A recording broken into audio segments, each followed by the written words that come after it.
Olá, pessoal, tudo bem? Nós vamos aqui trazer mais uma porção da palavra de Deus e aqui em Marcos capítulo 4, a partir do versículo 35, diz o seguinte: Jesus acalma a tempestade. E naquele dia, sendo já tarde, disse-lhes: Passemos para o outro lado. E eles, deixando a multidão, o levaram consigo, assim como estava no barco, e havia também com ele outros barquinhos.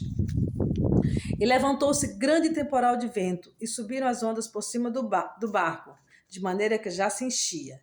E ele estava na polpa, dormindo sobre uma almofada. Então despertaram, dizendo-lhe: Mestre, não se te dá que pereçamos? E ele, despertando, repreendeu o vento e disse ao mar: Cala-te, aquieta-te. E o vento se aquietou e houve grande bonança.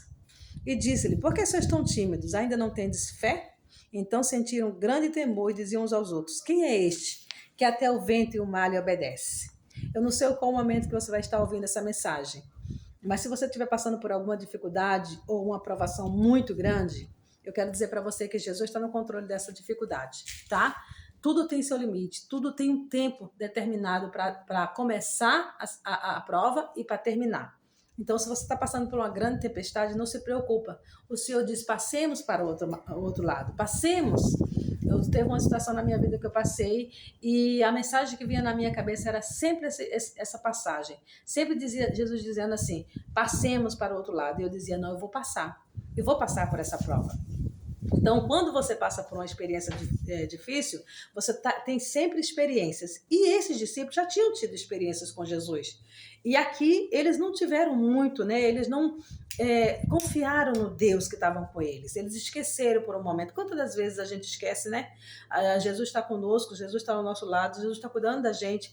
Todas as situações da nossa vida. E quando vem uma situação diferente daquela outra que a gente já passou, aí a gente fica apavorado, né? Mas Jesus nos convida para a gente se aquietar, porque Ele tem o controle de todas as coisas. Você está passando um momento muito difícil? Aquieta-te, acalma-te. Vai servir de experiência para você, sua maturidade espiritual, tá bom? Vai servir de maturidade espiritual, você vai crescer na fé e você vai passar a acreditar mais no Deus que você serve.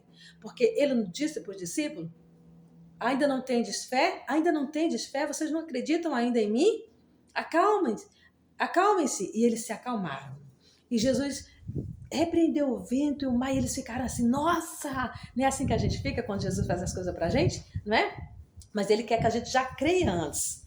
Mas se você não está crendo, não se preocupe. Passe a meditar na palavra de Deus.